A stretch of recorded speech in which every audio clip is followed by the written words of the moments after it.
Beijing accueille la 9e réunion du Forum des groupes de réflexion Chine-Afrique.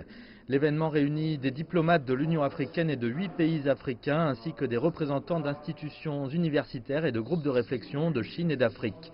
Il vise à examiner l'histoire de la coopération entre la Chine et l'Afrique au cours des 2 dernières décennies et les perspectives d'expansion des relations à l'avenir. L'une des questions abordées lors de l'événement concernait les efforts visant à aider les pays africains à résoudre leur crise de la dette. L'un des chercheurs chinois participant au forum a soulevé la question des allégations qui ont circulé au cours de la dernière décennie au sujet de la Chine, essayant de piéger les pays africains par le biais de la dette qu'ils ont envers la Chine.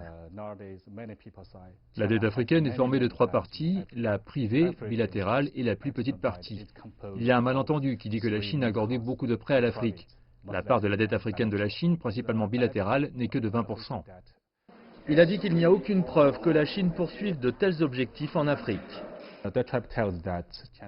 Il n'y a aucune preuve qui puisse être considérée comme un piège. Un piège dit que la Chine va prendre l'actif.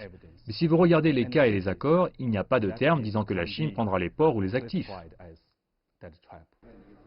Les chercheurs appellent les pays développés et les institutions multilatérales à collaborer avec la Chine afin de protéger l'Afrique d'une crise de la dette, en particulier pendant la pandémie de Covid-19.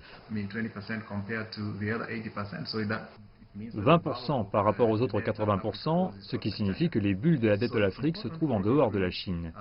Il est important que chaque partie prenante recevant du crédit en Afrique dispose d'une manière clairement financée et durable de gérer cette dette.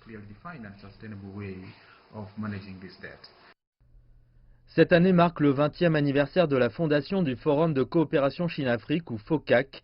Il est considéré comme une plateforme dynamique et un mécanisme efficace pour permettre aux 2 parties de mener des dialogues collectifs et une coopération pratique.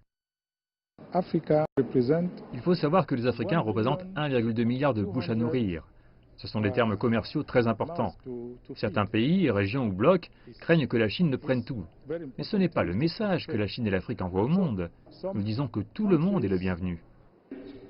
Le forum se concentre également sur la lutte contre la pandémie de coronavirus et le changement climatique, la réduction de la pauvreté, l'initiative Ceinture et Route et le libre-échange.